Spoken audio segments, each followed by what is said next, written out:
Can you only have one guest at a time? No, no, no. I could invite up to uh, four total, so including me, so three others. So I'm going to invite Thomas here and welcome everybody for another governance webcast here. We try to do this weekly, but and I'm going to invite Thomas here. And yeah, and then Brandon and I were just chatting in the green room about just what the kind of the state of governance is. So maybe Brandon, you can start us off and let us know what your thoughts are in governance. And oh, wow, you both have green screens. I gotta, All the cool kids get green screens. I gotta join the crowd here. You do. It's not expensive. Yeah, it's I think I paid $12 for mine on Amazon to get sent to me. So all right. So yeah, I'll definitely do that. I have to get I have to like start messing around with the video editing and things like that and making the best use out of a green screen. But yeah, definitely I'll get one soon. I don't know if Thomas went for the Amazon deal here. Yeah, actually, my wife got this she was going to do some video production, and I borrowed it. Okay, nice. Yeah. Yeah. So, yeah, I was here. Patrick's here. That's awesome.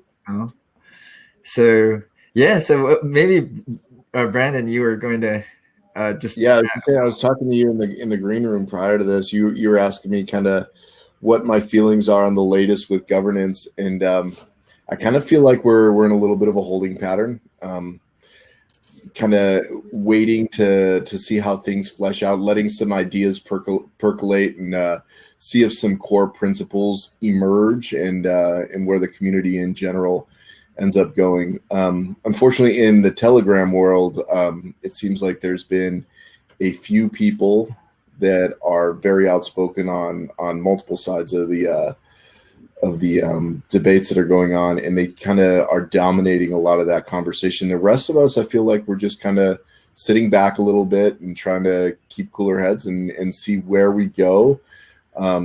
I know that it's interesting. One of the big things that had happened in the not too distant past was BP's not honoring a ECAF decision. We'll see if ECAF releases more decisions, and if that type of behavior continues, and if it does, see how voters react. Yeah, I don't know if Thomas has different feelings on mainnet than that, but that's kind of how I feel where we are right now. Yeah, I'm going to wax philosophic just a little bit. Like I'm the only one to do that when we talk governance, but we've got kind of a window right now. We've got the referendum is finally available. So all of our early, pre-launch thoughts that, the referendum will be used to, decide how we govern ourselves. Now we actually could. And we had some untested, maybe untestable assumptions until you have the system. Assumptions about what kind of turnout we're going to get. Why 15%? Somebody asked me recently. It's like, well, if block one's got 10%, and if you make the turnout threshold 10%, then they could just steer things unilaterally, and then now they're quote unquote running the chain, which is the one thing they don't want. So we kind of had to set it above that. And I think if enough people cared enough about a particular question, they'd show up. I mean, we're seeing 25% participation for block producer votes. So why not? But we'll see. The early assumptions included that 15% would be hard to reach, but possible for the right question, and that voters would be activists and would police the BPs reasonably closely, which I don't think we're really seeing very much of, and that we would be able to fight collusion and fight, if not cartels, at least harmful cartels, and that self-interest would lead large holders to act in defense of the chain. I'm not seeing that evident nearly as much as I would like or hope yet. And just to put things in perspective, when Ethereum was in our shoes, they still hadn't launched for 5 more months. Okay, Ethereum ended their crowd sale. They didn't launch their public mainnet for a year. We launched ours in 14 days. So okay, yeah, it's 4 years later. Maybe we should go a little faster, but still, I think we should give ourselves room to learn, and that includes noticing when what's actually happening isn't what we imagined would happen when we did the initial design. And I'll be the first to say it's not going precisely according to the early guesses that we had to make when we were putting together the default settings for the governance documents and the governance smart contracts and so forth. If I had it to do over again, I might say something like, have Reg Producer explicitly include an acknowledgement that by using Reg Producer, I acknowledge the Constitution, agree to abide by it. I was letting that be implied, and maybe it needed to be explicit. And the other one would be a requirement that block producers enact arbitrators' instructions rather than leave that sort of as a social expectation. Because if it had been in the contract, then it would be easier. It's still not impossible, but it would be easier to take a block producer to arbitration for failing to enact an order. And we've had several people who have been injured now. They had totally valid ECAF orders to freeze funds, and block producers ignored them, and then the funds got stolen. And in a case like that, you could easily claim, I don't know that you win, but you make the claim that the people who are supposed to act on behalf of the chain and on behalf of you didn't. See, governance includes what are the rules by which we will all behave. And part of that is there's this gap between what we say and what we do. That's where hypocrisy lives. And we've got a massive gap between what we imagined would happen when we did the initial writing pre-launch and how things have transpired so far. And how we reconcile that is really up in the air. Do we want to bring our behavior into line with at least some of what we wrote? Do we need to change what we wrote to be aligned with what we're doing? Do we ignore all the written stuff and just behave for a while? These are very good questions. And after we have a constitution up for referendum for 90 plus days, and if it goes to 90 days and nothing gets ratified, then I would say, okay, now we're in new territory. But we haven't actually tried to ratify a constitution yet, so I'm not yet prepared to say that we've completed the first phase of the experiment. I will say this too, that the knowledge gap or the difference between expectations and reality, that's not just on the side of those of us that have been, involved with the governance. It's also, I mean, even some of the most outspoken and respected block producers have the reality on how they're behaving has shifted in their own minds during this experiment. You know what I mean? That they have their understanding of their role or their belief of what their role is has evolved as well. And, and the reality has turned out to be a little bit different than what their original expectations were as well. So I don't think there's very many people that would be able to point to the way governance is today and say, I told you so from the beginning.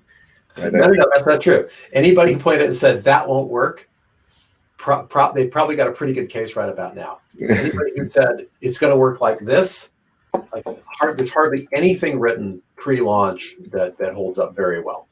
Yeah. Which is to be expected.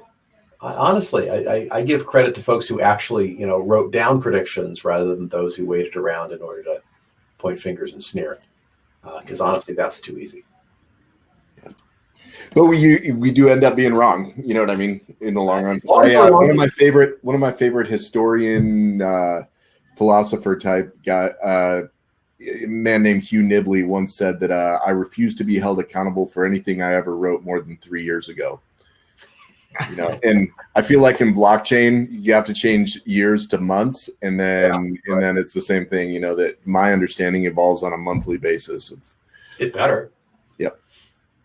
Yeah, and so the one of the good things I can say is we've got a referendum now. Big thanks to the large number of people who contributed to that. Oh my gosh! And we now have the ability to do something we've never been able to do before, which is make collective decisions. That doesn't mean we're going to, but we could. Now it's a matter of will we, and that's up to the large holders. Maybe at some point we say, hey, you know, what Decred does is interesting. They've got this model where you, I think I have this right. You basically lock up some of your tokens to buy a ticket to participate in governance. And then governance is conducted by everybody who bought tickets. And then after the expiration period, you then get your tokens back, but they are locked up for a chunk of time. And if you never buy a ticket, then you're not expected to participate. And so non-participation by those people is not, you know, a loss. So your group of people who care are the ones buying these tickets. And then it randomly draws a subset of tickets, kind of like early Greek democracy, where you'd like make an assembly by randomly selecting people, which is not a bad idea, by the way.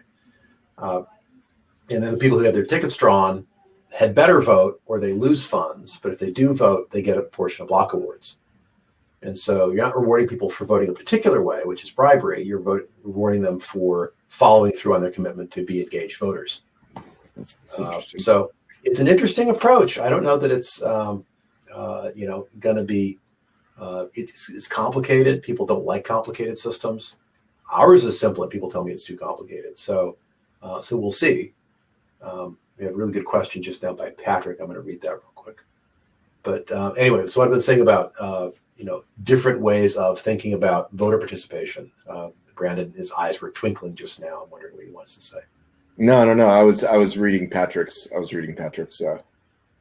Note or his question, trying to comprehend it. So, no, I didn't have anything to say yet. Yeah. Should I read? Oh yeah. So Patrick sent this question about EOS on-chain governance and IBC, inter-blockchain communication. So if I've got, you know, even if you do have really excellent, say, base layer, whatever that means, arbitration on chain one, but you've got a transaction that spans two chains, where's the dispute resolution there?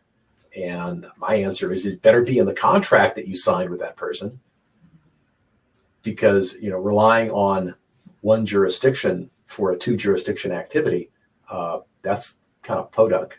I mean, you should be a little more sophisticated than that. Yeah, that is a good point. It seems like the trend is to have a lot more side and sister chains and with their own governance model. And you know, rather than thinking of, you know, people building on top of EOS, it's just like it's kind of you know, it's decentralizing horizontally now, but there's no governance, overall governance between the chains. So well, there's no in-chain governance that spans chains. Duh, of course. So what do you do? Well, what is it? Remember that governance is about collective decisions, not voluntary decisions. And so what's the distinction there? Well, let's say Branden and I each have our own, you know, assets on two different chains. He's on, let's say, Telos, and I'm on Warbly. And then we make some deal. Well, our deal had better have some contractual terms, and those terms might be on chain. It might be on both chains. That'd be fine.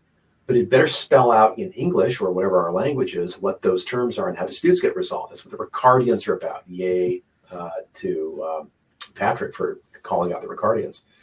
And pause for just a moment and say, how many people are using the Ricardian contracts for their smart contract development today? How many gambling devs even use Ricardians? Zero. It's so dumb. It is such a missed opportunity.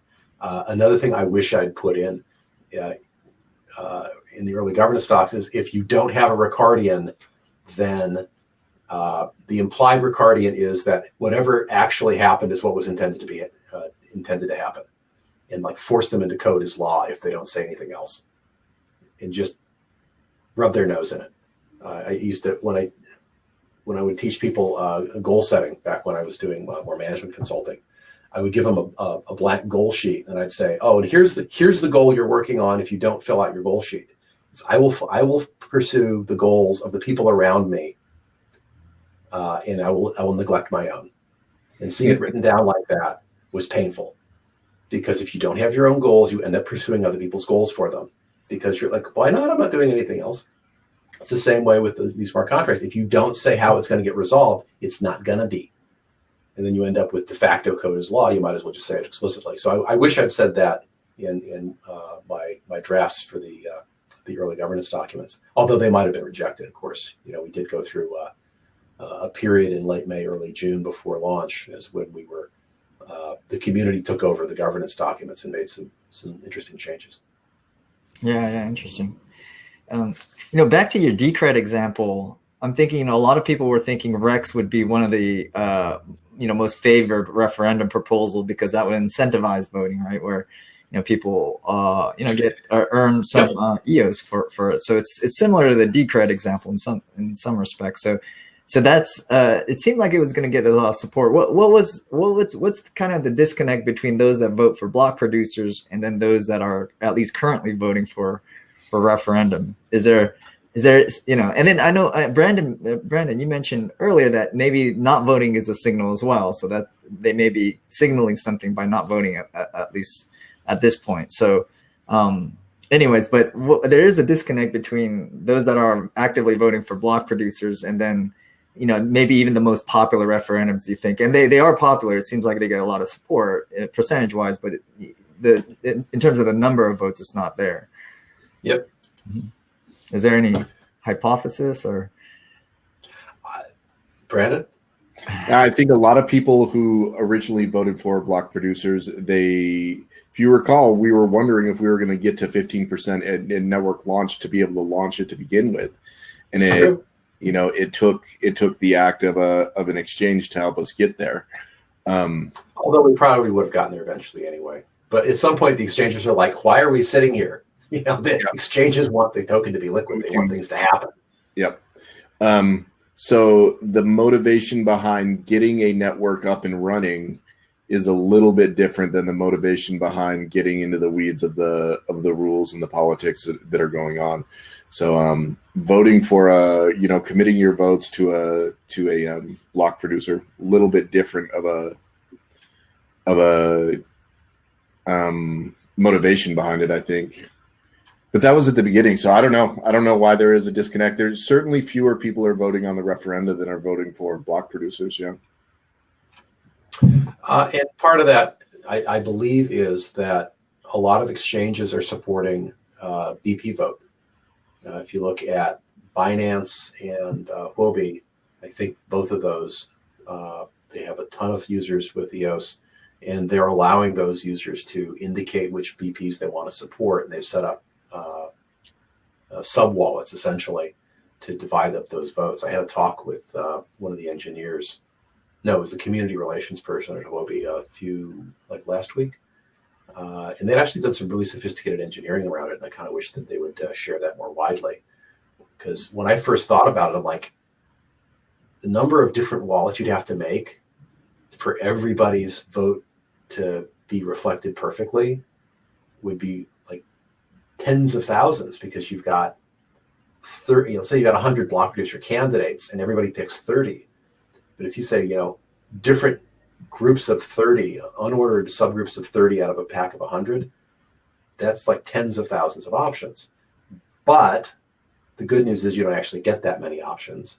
And they were able to sort of mix and match and count the votes and then divide the tokens into just a relatively few wallets to reflect the vast majority of voter preferences. So I think the logic and the coding they did behind that would be pretty cool to see, and I really hope that they'll share that someday.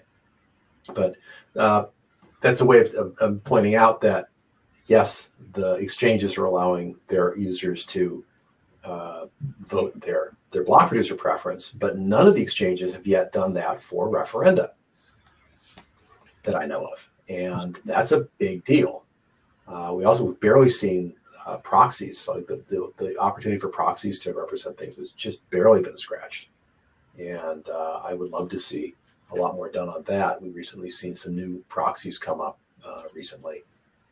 And I think that there's a lot more opportunity there for user engagement, because the proxies are going to have the energy and the time to hunt things down and make decisions and weigh options, and much more so than the average user.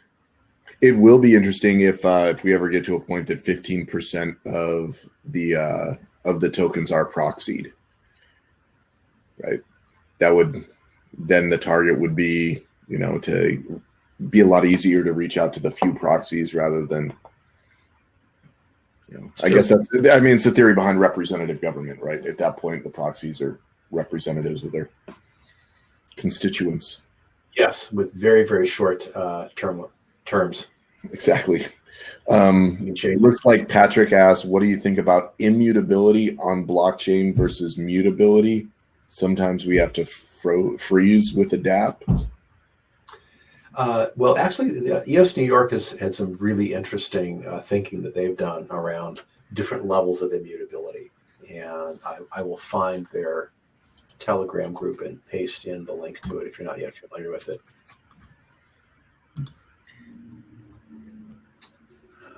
It'll be a second. Yeah, I like their name too. They call it asymptotic immutability. That's right.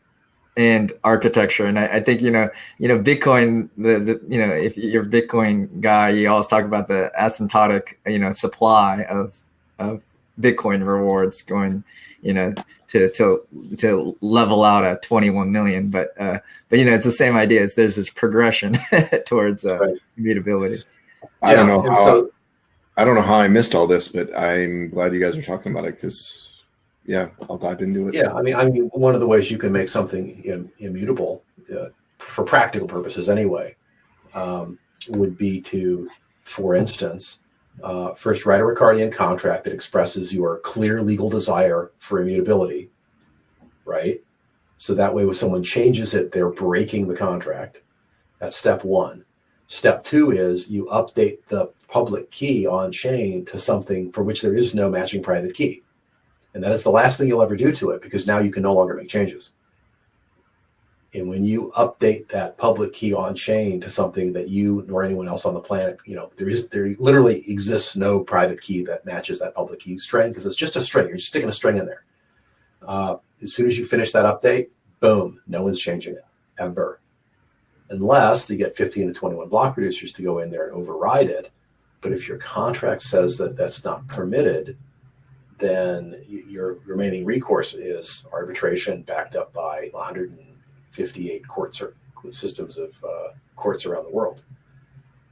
So that's pretty solid, and it's certainly that's a long sight better than any of the other immutability systems I'm aware of in terms of giving you strong immutability, but also the ability to repair things in the event of, say, a DAO.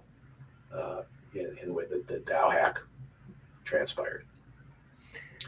Yeah, no, by the way, this doesn't require a vote. Remember, when I say immutable, let's say that Patrick makes a cool DApp, and he wants the terms of the DApp to be unchanging. I will never, go back and recode this and change the logic on it. Okay, this is like locked down forever, right? Which is a great promise, and that's how Ethereum works today. It's very, very hard or impossible to update the vast majority of their contracts. They have like very weird workarounds to allow updates, but almost nobody uses them. So you make your cool contract. It's owned by you. You did it. Then you use your existing private key to sign a new update auth transaction to change your key, which remember, it just changes the public key on chain. But when you change the public key, instead of changing it to a new key that you have the matching private key to, you change that public key to something that no one has the private key to. No one does it exist. It's like the letter A bunch of times. You're doomed, right? And at that point, you've totally locked it up. No vote required. It was just your DApp, and you've locked it. And again, I hope you have a Ricardian contract on that. Mel had a point about the Canadian $190 million US that supposedly is unrecoverable because the CEO of the exchange supposedly died in India. No body's been recovered. There's just a death certificate from India, which I'm sure is completely unforgeable. Yeah. So that's and the Wall Street Journal just yesterday, the day before, wrote an article that said that several people have been analyzing the traffic in and out of that exchange and all the different addresses associated with it. There's no evidence they ever had any cold wallets. They may not have stored. It may be a total Ponzi scheme with no assets to be recovered. So the guy may not be dead. The cold wallets may not exist. Yeah, the whole thing looks really, really sketchy. Wow.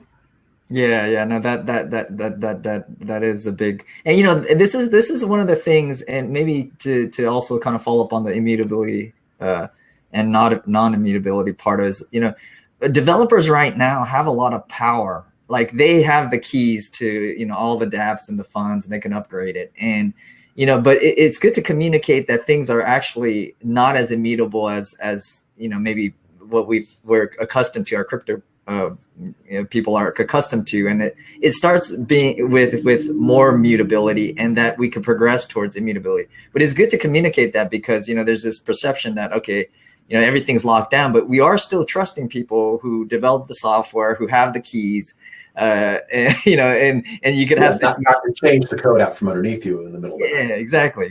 And you have situations like this Canadian exchange guy, which is centralized. But like even in a decentralized environment, you have potential issues like this. So it's good to communicate that, I think, and you know, to make people aware of that. And then those that are, you know, have these more rigid and you know, get immutable designs, you know, you can look out for that and search for those if you're not comfortable with entrusting people with that much power, I guess. So.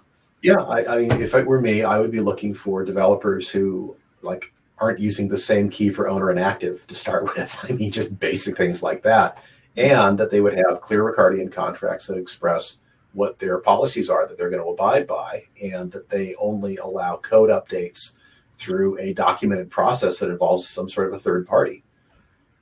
You know, that once this goes into production and we change the key to be a multisig key, and they should use the time element. So one of the things people barely realize, very few people really use this yet, including I barely understand it myself, is how in a multi-sig setup, you can say that, let's say we need a weight of 4 to make a certain change, okay? And I give you, June, a key that's worth 2, give you, Branden, another key that's also worth 2, I give myself a key that's worth 1, and we include that a 30-day delay lends a weight of 1. And then June, you decide that you're going on a round the world trip and you disconnect from the world. You're gone. So now the only way we can get up to 4 is Branden votes, I vote, and 30 days has to elapse for that last point to click in. And that's actually really cool stuff. You know, we could also have immutability where I'm allowed to make a change only when me and another person both sign a transaction and, you know, 14 days elapse. It's like, yep. And I know there's been talk about, you know, would we be willing to give MSig rights with a time delay to a arbitration body that emerges and it kind of de facto is able to freeze or reverse transactions and stuff just by virtue of the fact that we give them permissions over our, you know, over our contracts and stuff like that. And so, you know, kind of a backdoor. We are not seeing good design yet. And I'll tell you, here's what I would love to see. I would love to see a dApp developer write something where, you know, either of the two parties involved in whatever this transaction is can hit a button and say, freeze this, there's something wrong with it. And it should be a 2 of 3 signature multi-sig where it's you and your partner, and if you both agree, everything's great. And the third key goes to the arbitrator of your choice. You following me? So if we're both happy with the way it's executing, neither one of us hits the button to freeze it.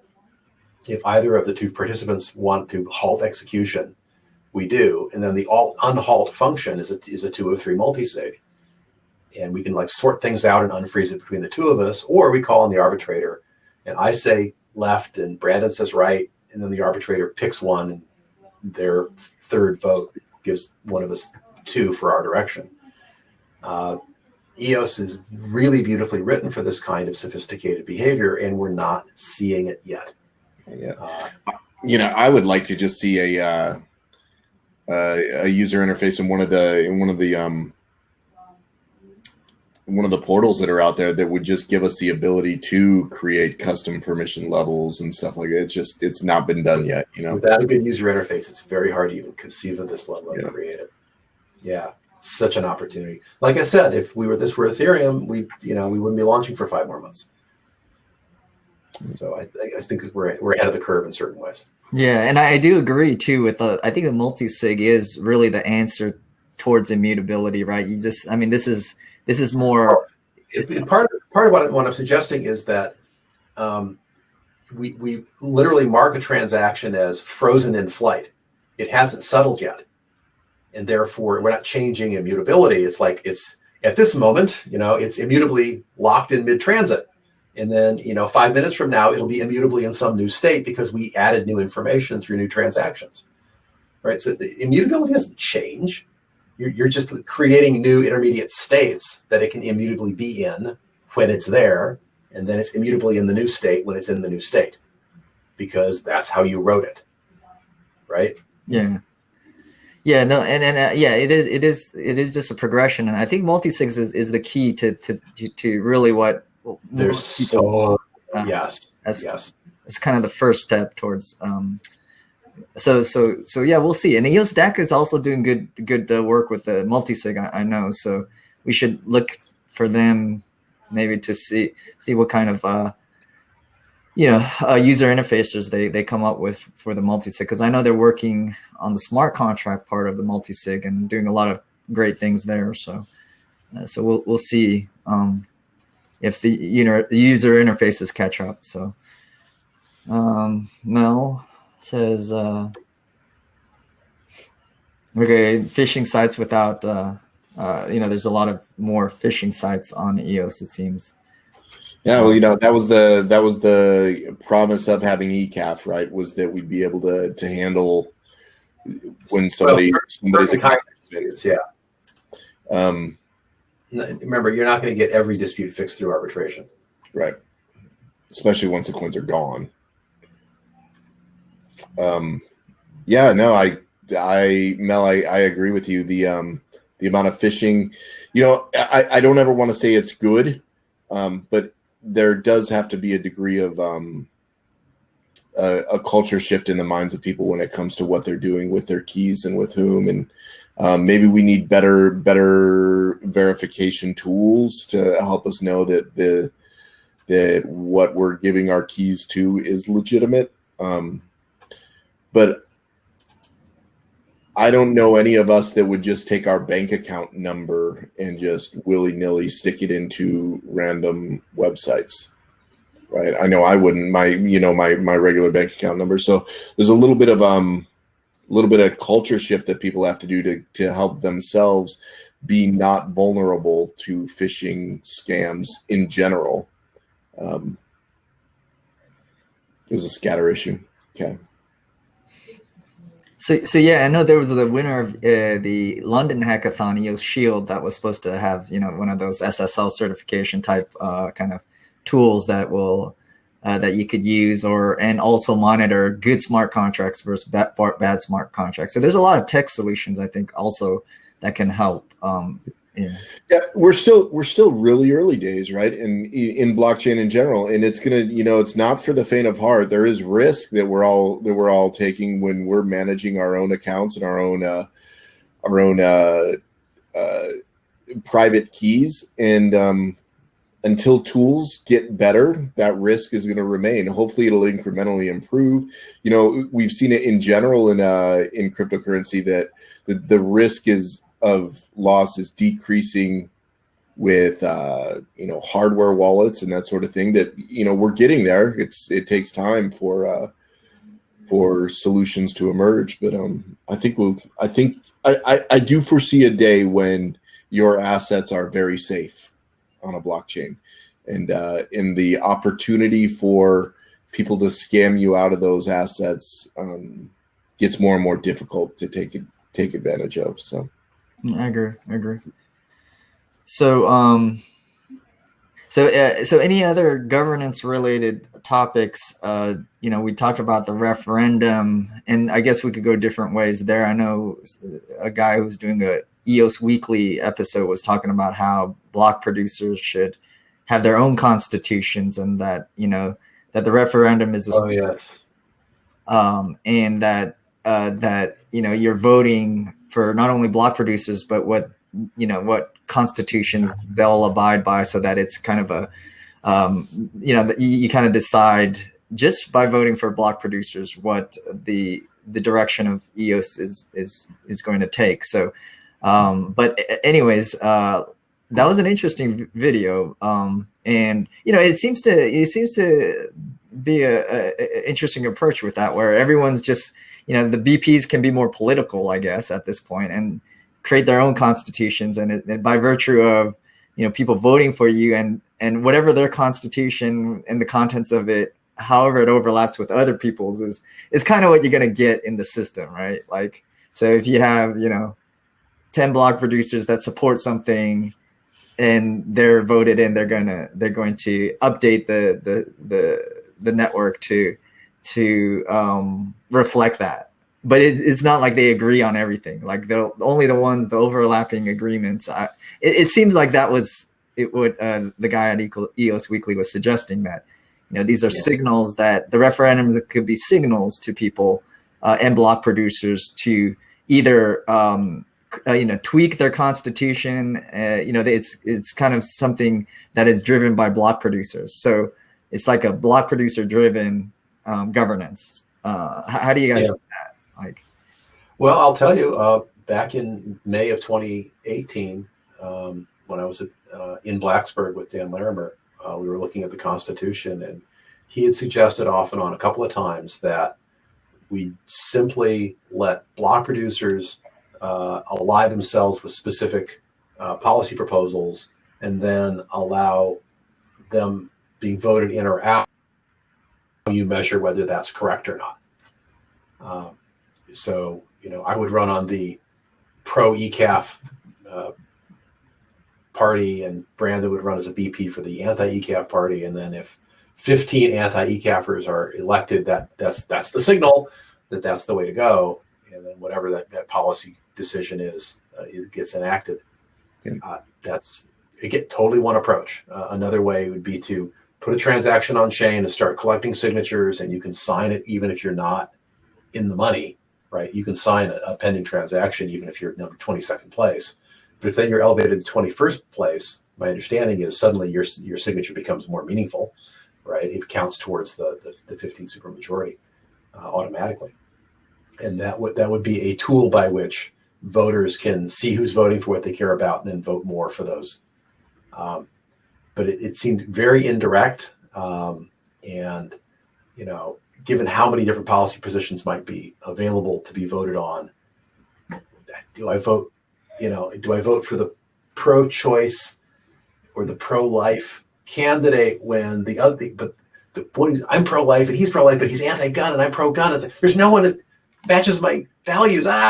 It overloads the decision. You have a vote for vote producer, which is a binary. It's like either I vote for Fred or I don't. But it's like packed in with all this other concepts, and plus they can change their positions, which hopefully they'll change their positions when they see that something's, you know, popular with the voters. And I got the sense too that the one of the goals, or one of the feelings that I know I had when I was thinking about EOS governance in terms of a constitution that gets adopted, that everybody is submitted to, was the idea of stability within the network, stability of the rule sets that are there, so that that businesses that might want to deploy dApps or activities on mainnet, that they could have a reasonable degree of confidence that the rule set that we have in play right now is the rule set that's going to be here 3 years from now, for the most part. And so I'm not entirely sure how we can bring that stability without a formalized set of rules, but maybe we can. But I'd be afraid of fear is not the right word. Liquid democracy and stable rule sets don't necessarily go together. right? Both of them have pros, both of them have cons. If we want to create a mainnet with predictable rule sets, maybe liquid democracy type approach isn't conducive to that.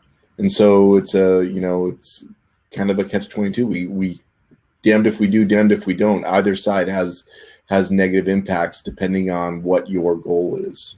So. Yeah, and I agree with that. The interesting thing about the overlapping kind of concept is that, you almost are only, you're kind of directed towards changing only the ones that almost everybody agrees with. Like you start with that, like you start with the parts that everybody agrees with, and then you try to expand out from there. So it's not like, so maybe it's not purely liquid. There is some kind of stability by saying that you need to be unanimous. You start from unanimous, like I guess feature sets, and then anybody else on the kind of you grow out from there. I don't know. It may not be as liquid as maybe you might fear, I guess, Branden. But I'm not sure. I'm just trying to think through this. But Patrick's got a comment, but I don't understand his comment.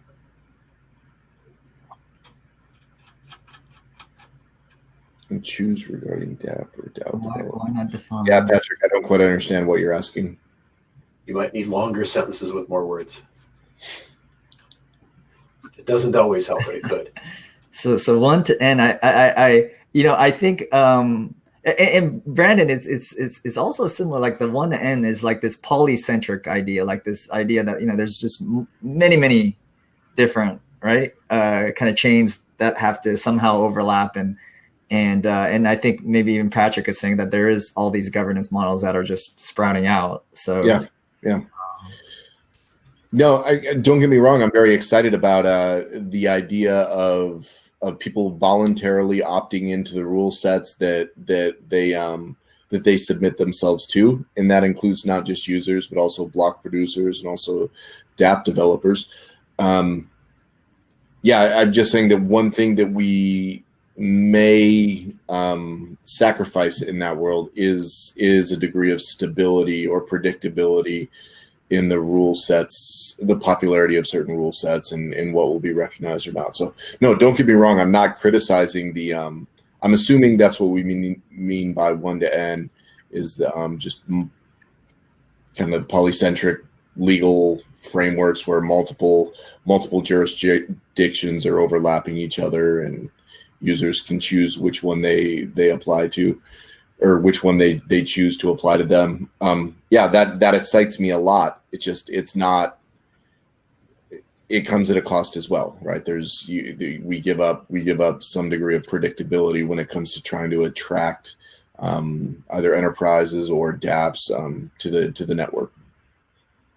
Especially when you realize that some of these dApps or some of these business models, it's not just an on-chain business model that could take advantage of blockchain technology, right? There's actually brick and mortars with actual business licenses that are subject to their regional jurisdictions. And if they can't predict what the legal framework is going to be like on the network that they're choosing, maybe they choose not to go on that network. I think that's kind of what. Come on, we are not seeing dApps and dApp developers make use of the tools available. I mean, your dApp can have Ricardian contracts in it that say the jurisdiction for us when we transact here on this app or in this app grouping or on this ecosystem or whatever, we're going to use the laws of Portugal. We're going to use my own laws, or this set of rules here, or arbitration will be done by my cat.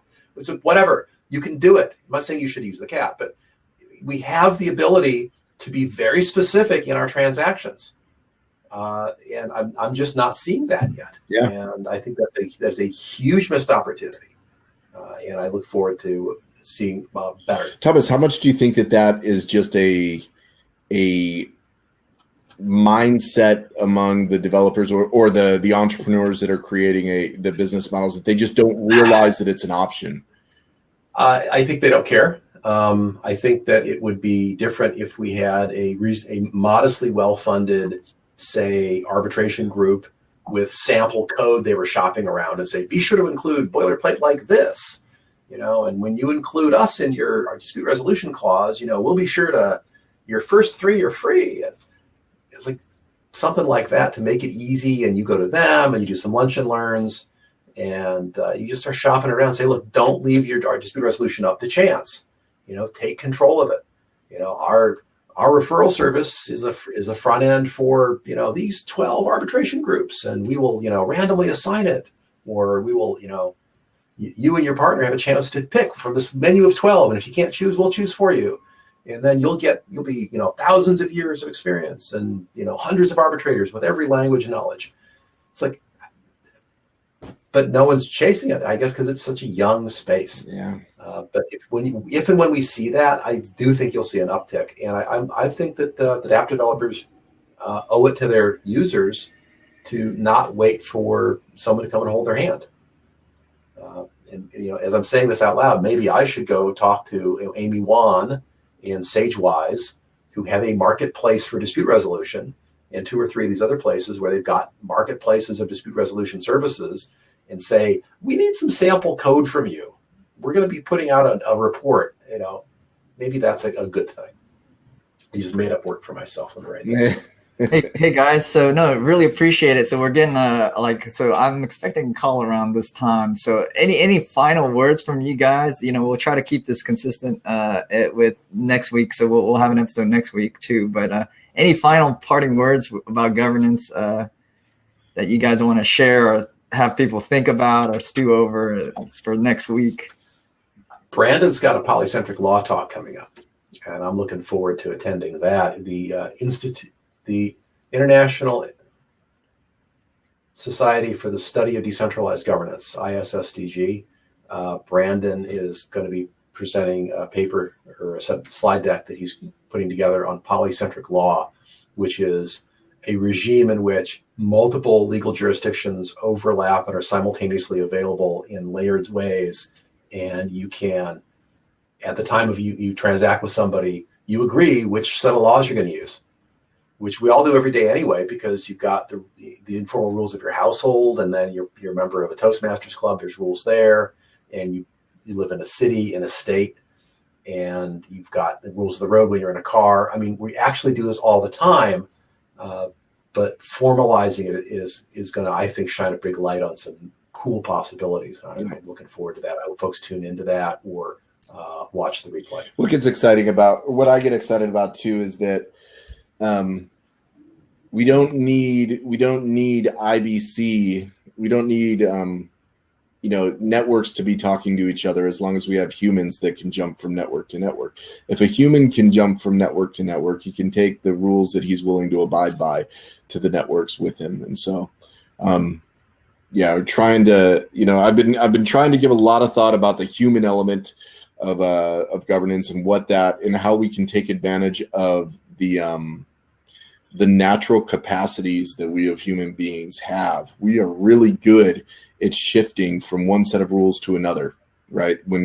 Depending on what situation we're in, or what people we're talking to, what individuals we're talking to, or even gut feelings, you know what I mean? We're really good at that, and we're good at signaling to each other that, okay, now we're operating in it with a different set of rules.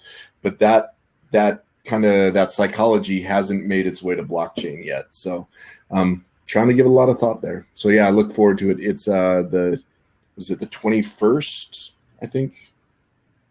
Is that I'll be giving that? I think February 20th, 21st, somewhere in there. If you want more info, just check out the Gov channel, and we'll be sure to put some links up there. Great. Letting folks know where to tune in and how to see the replay if they don't watch it live. Yeah, and I'll also link it to the YouTube video. But yeah, really appreciate it, guys. Branden, Thomas, always great to hope you come back next week and future episodes too. So really appreciate it. Really great to learn from you guys here. So thanks guys for tuning in, and we'll be back. Thank you for this forum. You're the one with the discipline that keeps this going week after week. I tell you, I have it on my calendar every Thursday at noon to check out if Jun's got something going on. No, it's good for me. I'm learning from you guys. So it's just an excuse to to get free lessons here. So, all right, guys. All right, take care. Thanks for having us. Hey, by the way, EOS Alliance, eosalliance.io. Check it out. It's going to be increasingly the portal of choice for information on the EOS ecosystem. In fact, Jen, I plan to put links to all of your recordings up on our governance page here at some point soon. All right, awesome. Really appreciate that. So, all right, thanks, guys. Have a good week. Bye. Take care.